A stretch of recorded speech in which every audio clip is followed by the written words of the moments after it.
তাক মাতি দিওঁ নেকি? তুমি ঠিকেই ভাবিছা। কিন্তু এতিয়া এইবোৰ কথা হৈ যোৱাৰ পাছত দাদাক মই কথাবোৰ কেনেকে সুধো? ইয়াক সলনি কৰা ইমান সহজ নহয়। তাই জানি বুজি আকৌ কিয় তাই বিপদ চপাই ল'ব বিচাৰে? কি? কেতিয়া?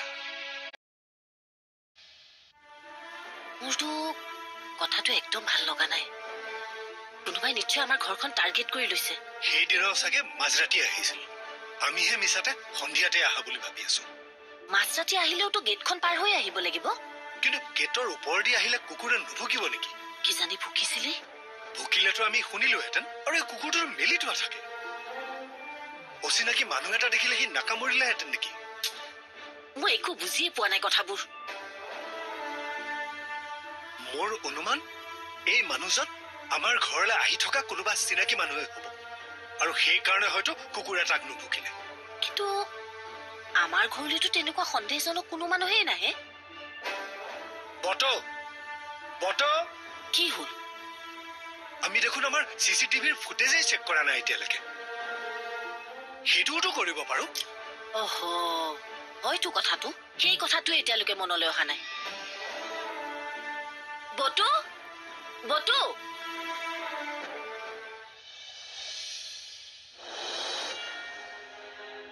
মা, মই যাওঁ।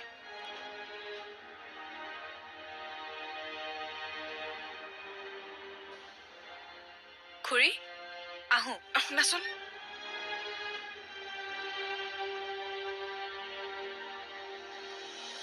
তাকতো মই যিমান পাৰো বুজাইছোৱে। সি বা কিমান বুজি পাইছে। অফিচত যদি সি কিবা গণ্ডগোল কৰা যেন পোৱা, তেতিয়া দুবৰীক নহলে মোক ডাইৰেক্ট জনাই দিবা।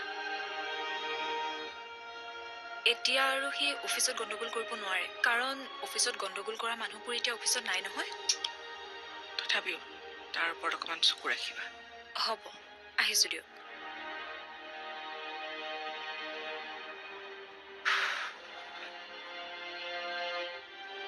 বটো, তই কম্পিউটাৰ চলাব জানো নহয়? এনেই আৰু যাচোন, এই চিচিটিভিৰ ফুটেজবোৰ উলিয়াকে যা। সেইটো চাব মই নোৱাৰিম নহয়। কিয়? এই পাছৱৰ্ডটো ডাঙৰ দাৰ লগতহে আছে। এই অন্তৰাই জানিব নেকি? নাই, ডাঙৰ বৌয়ে গম নাপায়। আৰু সেইটো দেখোন 6 মাহ মান খোলাই নাই, চলিহে আছে নিজে নিজে। চলি থকা কম্পিউটাৰটোতো আকৌ পাছৱৰ্ড কিয় লাগে? ৰেকৰ্ড হৈ থকা ফুটেজবোৰ চাবলৈ পাছৱৰ্ড লাগেই। তই এই বাবাক ফোন এটা কৰি পাছৱৰ্ডটো সুধি নলও কিয়? ডাঙৰ দাক ফোন কৰিলে আকৌ কি কম? মানে ঘটনাটোৰ কথা জনোৱাই নাই যে। এনেই কিবা এটা চাবলৈ লাগে বুলি কবি। আৰু সি এতিয়া অফিচত আছে, তোক ইমান কথা সুধিও নাথাকে। যা। ঠিক আছে।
কথাটো ক। ডাঙৰ দা হেৰি এই CCTVৰ ফুটেজ চাব লাগিছিল মানে পাছৱৰ্ডটো লাগিছিলে কিয় লাগে কিবা হ'ল নেকি?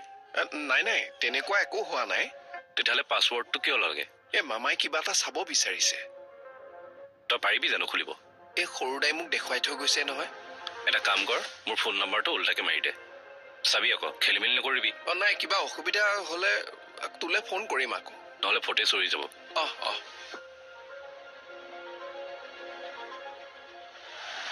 মামা পাছৱৰ্ড পালো পালি তই এটা কাম কৰ এই ফুটেজখিনি চাগৈ যা কালি আৰু পৰহি 2টা দিনৰে চাবা ঠিক আছে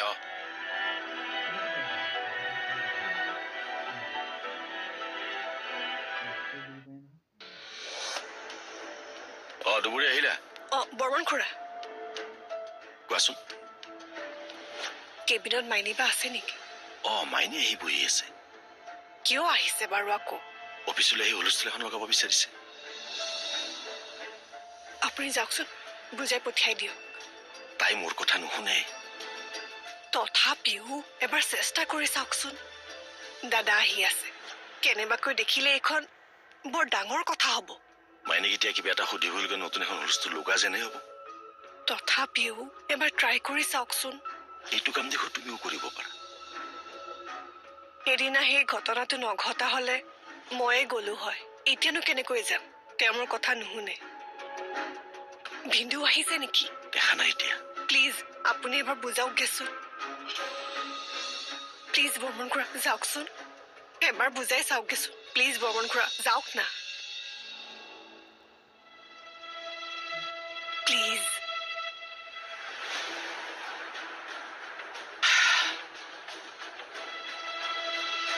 কিন্তু তুমি এনেকৈ অফিচ আহি ওলোৱা কথাটো ভাল কথা হোৱা নাই এইটো আমাৰ হয় কক মানে তোমালোকৰ ঘৰখনৰ প্ৰতি মোৰ এটা বিশেষভাৱে আন্তৰিকতা আছে আচল কথাটো কক কিছুমান সমস্যা সমাধান কৰিবলৈ হলে সময়ৰ প্ৰয়োজন আছে আজি তুমি কি কাৰণত অফিচলৈ আহিছা মই নাজানো গম নাপাওঁ কিন্তু তুমি এনেকৈ অফিচ আহি ওলোৱা কথাটো ভাল কথা হোৱা নাই এইটো আমাৰ কোম্পানী ইয়াতে মোৰ শ্বেয়াৰ আছে গতিকে মই ইয়ালৈ অহাটো ভাল নে বেয়া সেইটো মই ডিচাইড কৰিম ইয়াতে চাকৰি কৰা কোনোবা কৰ্মচাৰীয়ে নহয়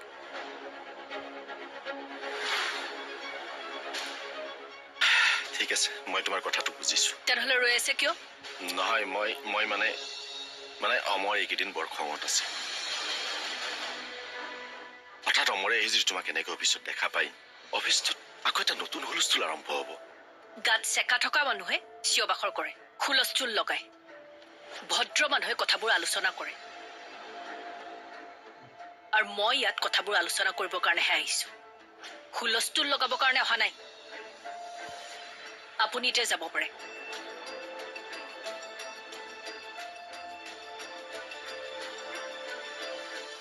যাওক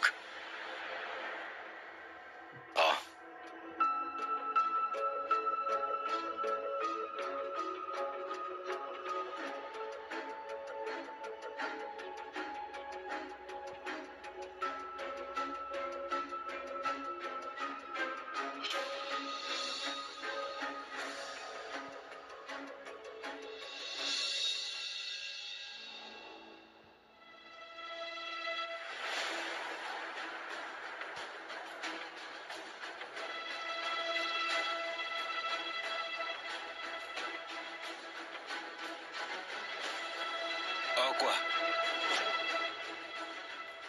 ক'ত আছা তুমি মই অফিচৰ ওচৰতে আছো তুমিও আহাচোন কিয় মোৰ দেখোন ভয় লাগিছে আৰে ভয় কৰিবলৈ কি আছে এইটো তোমাৰ নিজৰে অফিচ নহয় মানে দাদা আহি আছে বুলি কৈছে নিজৰ ককায়েৰক কোনোবাই ভয় কৰে নেকি হা মোক যদি বেয়াকৈ গালি দিয়ে গোটেই এমপ্লয়ীখিনিৰ আগত মই লাজ নাপাম নেকি লাজ তেতিয়াহে পাবা যদি তুমি উত্তৰ নিদিয়া তুমি কথাবোৰ মনে মনে শুনি নাথাকিবা যদি কিবা প্ৰশ্ন কৰে প্ৰতিটো প্ৰশ্নৰে উত্তৰ দিবা দাদা মানুহে ভয় কৰি নাথাকিবা তেনেহ'লে তুমি নাহা কিয় মোৰ এটা বেলেগ কাম আছে কিছুমান কথা মই সহ্য কৰি থাকিব নোৱাৰো। দাদাৰ কথাত পাৰিলেও বিশেষকৈ এই বৰ্মন খুৰাৰ কথাত মই সহ্য কৰি থাকিব নোৱাৰো। কৰ্মচাৰী হৈও আমাক বুজাবলৈ আহে। আৰে মোৰ খং উঠিব লাগিলে কেতিয়াবা হাতত উঠি যাব কিন্তু। আচ্ছা, তুমি ভয় নকৰিবা।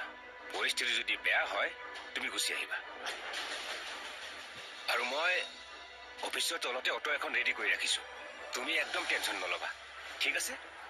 হ'ব দিয়া।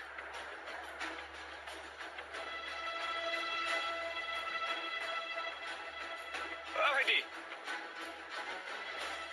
কিবা কৈছিলে দাদা? তুমি ইয়াৰ পৰা লৰচৰ নকৰিবা বুজিছা? কেতিয়া যাব লগা হয় একো ঠিক নাই। মই সিগনেল দিয়াৰ লগে লগে ষ্টাৰ্ট দিম। ষ্টাৰ্ট দেবে নেকি? এই এতিয়া নালাগে, ৰ'বা, মই সিগনেল দিম। হ'ব দিয়ক, ঠিক আছে, টেনশ্যন নল'ব। ৰৈ থাকা।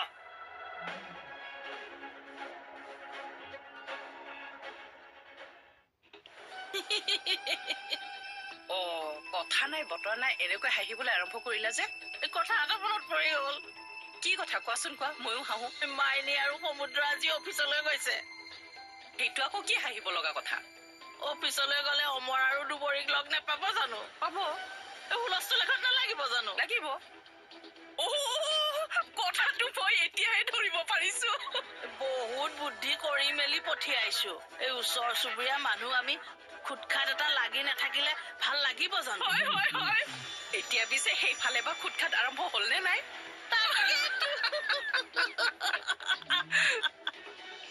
তই আৰু সমুদ্ৰই মিলি পেলাই এই কোম্পানীটো ধ্বংস কৰিবৰ কাৰণে যিখিনি কাম কৰিছ সেইখিনি মই কোনোদিনে পাহৰিব নোৱাৰো। কি কৰিলো আমি? সেইটো প্ৰশ্ন